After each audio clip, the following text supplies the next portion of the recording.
প্রত্যেকটি ধর্ষণের ঘটনার বিচার এই বাংলাদেশের মাটিতে হতে হবে।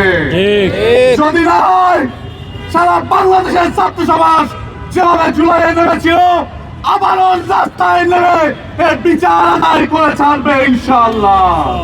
সারা বাংলাদেশের ছাত্র সমাজের পক্ষ থেকে আমরা রাষ্ট্রকে প্রশ্ন করতে চাই, বাংলাদেশের রাস্তাকে আপনারা নিরাপদ করতে পারবেন কবে?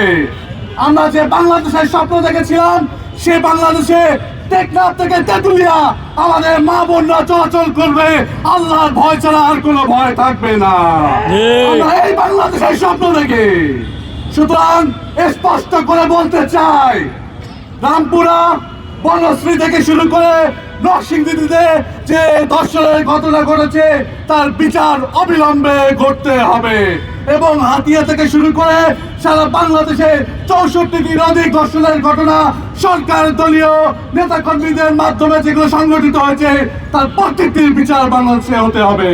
সে পর্যন্ত সে বিচার বাস্তবায়ন পর্যন্ত সারা বাংলাদেশের শিক্ষার্থী সমাজকে রাজপথে থেকে লড়াই করে দাবি আদায় করার মাধ্যমে তাদের দাবি আদায় করে এখান পর্যন্ত অপেক্ষা করার উদাত্ত আহ্বান জানিয়ে বিকাশ পেমেন্টে 10,000 টাকার বেশি অফার, শপিং চলছে তো।